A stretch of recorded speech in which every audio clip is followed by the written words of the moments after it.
In this video, I'll be using this wrapping tissue as the background of my card. I will also be using the products in the latest Hero Arts Hero Studio Card Kit of the Month for July 2024. Hi, this is Anna of Crafty Anna Studio. Welcome to my YouTube channel where I post paper crafting and card making tutorials.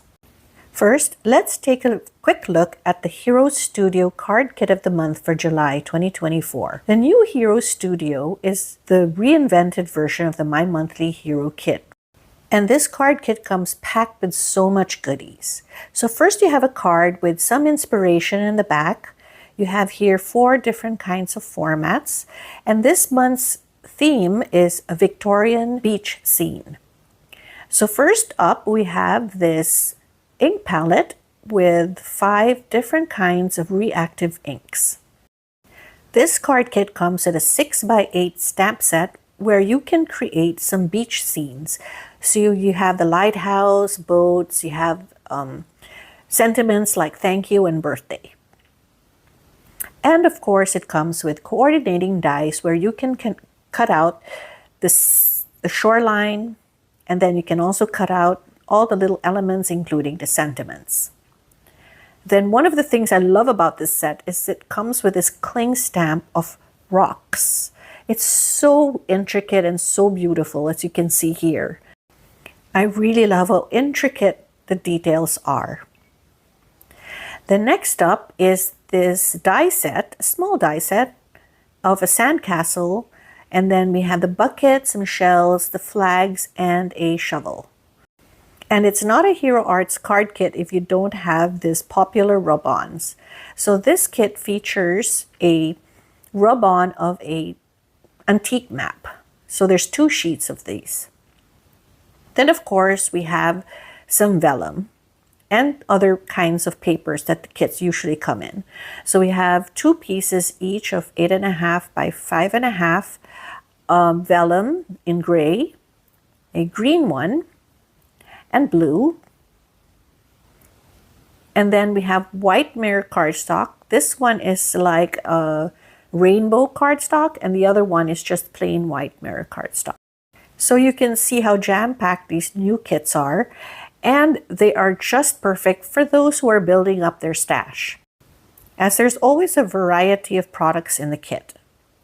So now I'm going to take this wrapping tissue that came in the kit, and I thought that it would be a nice background for my card. I like the pattern. It's squiggly. It looks like, like abstract waves. So first I cut out a panel a little bit bigger than A2 size card. Then I'm going to adhere this onto a piece of white cardstock. To adhere this, I will use a glue stick. This is important because if we use liquid glue, it's just going to create warping on such a thin piece of paper. So I'm just going to apply the glue stick and concentrate on applying close to the edges, especially the corners. Then after I do that, I'm just going to apply it generously to the middle of the panel. Just make sure that the surface is very well covered.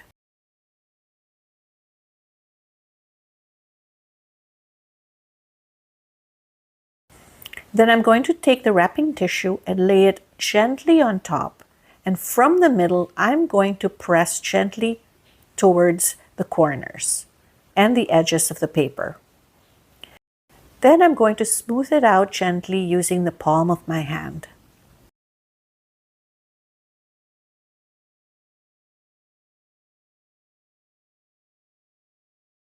Then I'm going to take my big scissors and trim off the excess on all sides.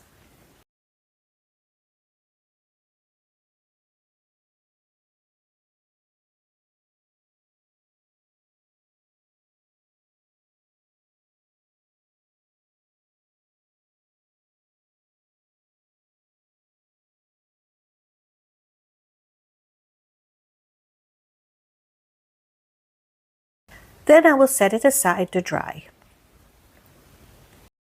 Once it's dry, I'm going to do some ink blending. I'll be using Hero Hues Core Ink in sand, caramel, and espresso. I want to give this background an antique look, and this inks will achieve that. So I'll start with sand, the lightest color. I'll ink up my blending brush, and then with a very light pressure, I start blending over the panel.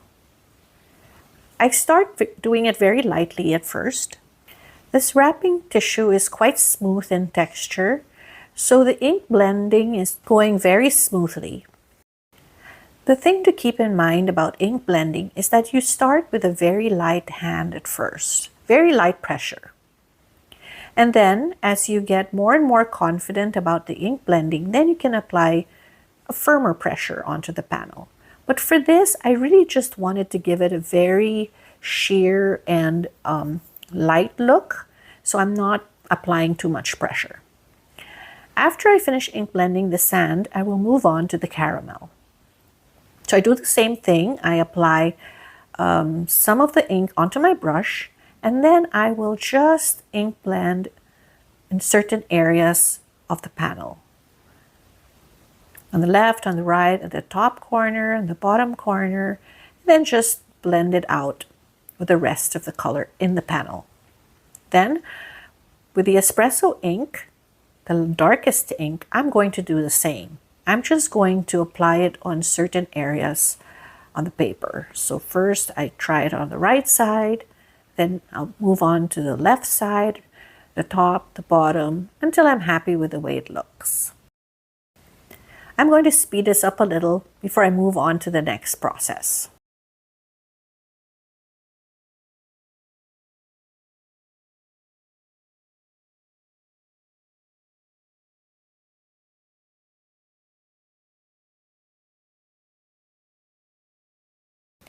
Then after I ink blend with the espresso ink, I'm going to clean off my brush with a microfiber cloth.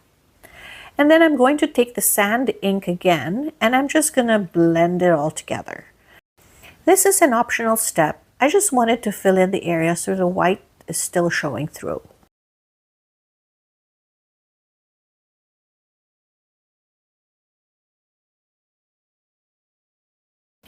Earlier, I had tested out my ink blending on a piece of cardstock, and I just wanted to see how it all looked. I'm going to keep this piece, and I'm going to use that later for the die cut sentiment.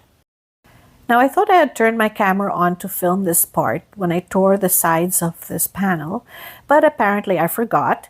But anyway, this is how I did it.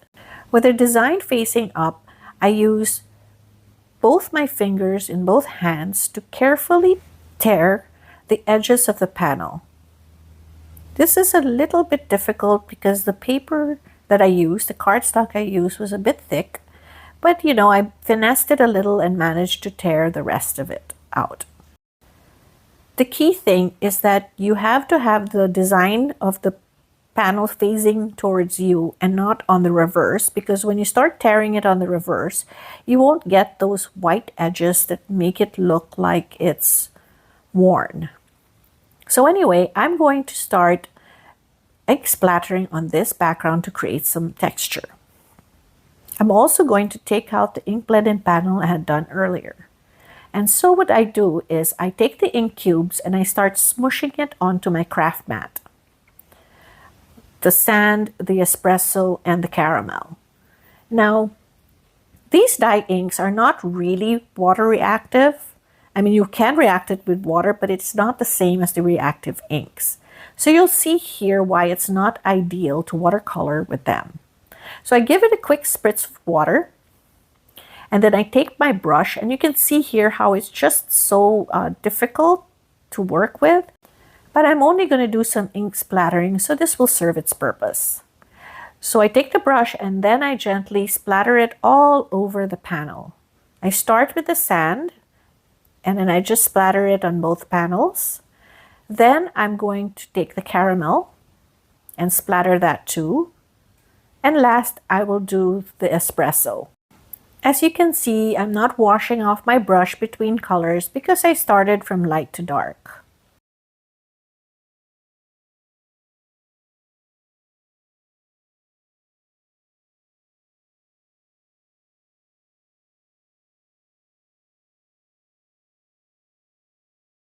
After I'm done splattering the three colors, I'm going to now take white acrylic paint. This one comes in a bottle and it's an acrylic spray that I got from one of the My Monthly Hero kits.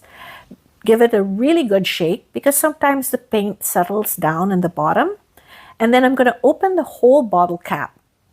And with the tube that comes in the bottle, I'm going to just splatter that onto the panel. I'm using white here because later on I'm going to white heat emboss the sentiments and the design elements like the lighthouse and the boat. And I'm going to be using white embossing powder. So I want them all to kind of match. So anyway, here I go again. I forgot to turn on my camera. I'm just ink blending the sides with espresso ink. This will really give it the weathered look.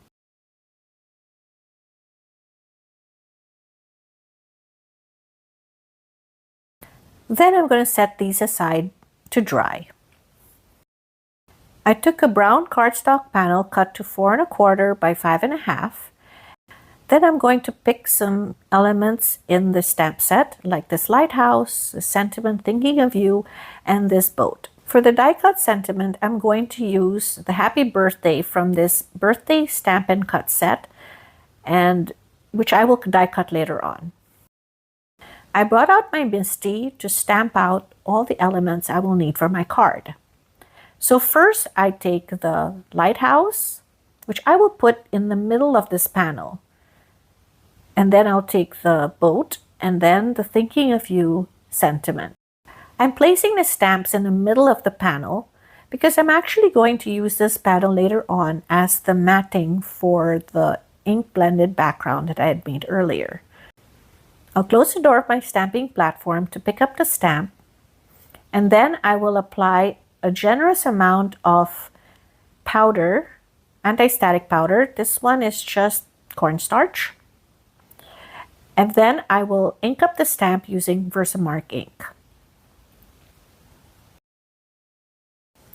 I will then close the door onto the cardstock panel, give it a good press to transfer the ink. Then I will sprinkle it generously with white embossing powder. Now this white embossing powder came from another card kit from Hero Arts.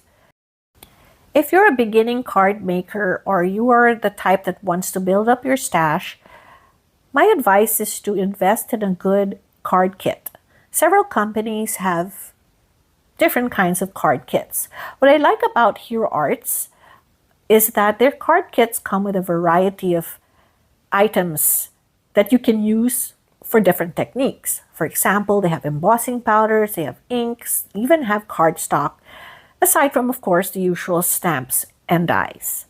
And this is a great way to build up your stash. And this is how I've built up my stash over the years. And I always try to use what comes in the card kit so that I can experiment and build up my card making skills. So here I am heat embossing the designs I'm going to use for my card. And then I'm going to die cut it using the coordinating dies that came in the kit. If you're enjoying this tutorial and are learning something new, I would love it if you could like, comment, and subscribe to my YouTube channel. I'm really close to 1,000 subscribers, and I would love it if I could hit it in the next few months. I've been doing YouTube tutorials, I think, since about 2017 or 2018, but it's only been in the last 2 years that I've actually been very actively posting. Now, I took about a 1.5 month break since I posted this video, and it's because I've been traveling, I got into a little accident, you know, life happens. But I'm excited to get back into making tutorials. That's why I would truly appreciate it if you could like and subscribe to my channel. So now, back to the tutorial. I had die cut the happy birthday out of the panel that I had ink blended earlier, the test panel, I mean. And then now I am just ink blending the sentiment with espresso ink. This just adds an added depth to the sentiment. Then I had die cut out of black cardstock an additional happy birthday, and I'm going to use this to add a shadow behind the happy birthday sentiment. Now it's time to assemble the card. I added some dimensional tape at the back. I'm removing the backing from the tape, and then I'm going to adhere this onto a brown cardstock panel, the one that I had die cut the elements out from earlier. I'm going to try to center it onto the panel and then press down once I have it centered. Then I'm going to adhere it to a side folding card base.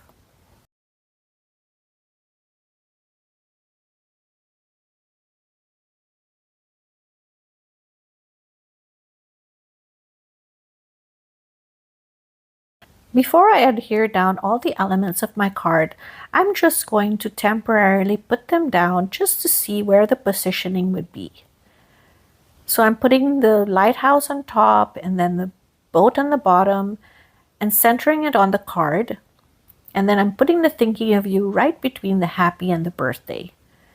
Once I'm happy with the layout, I'm going to add glue to all the elements. I'm starting with the lighthouse at the top. And then I'm going to add glue at the back of the happy birthday.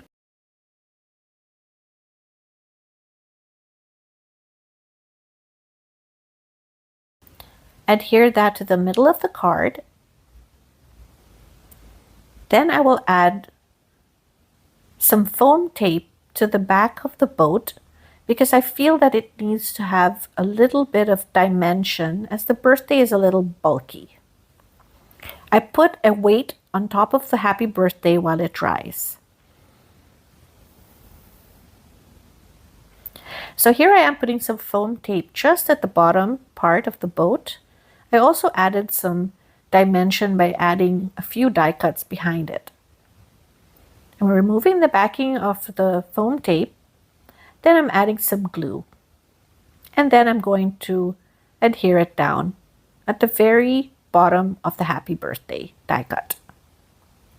Then after that, I'm going to add glue at the back of the happy birthday and adhere it between the happy and the birthday.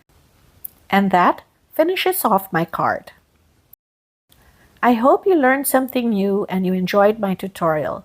If you're interested in any of the products that I've used in my video, I have them linked in my blog post and in the video description below. Thank you so much for watching, and I'm glad that you're here to support me, and I hope to see you in the next video. Till next time, bye!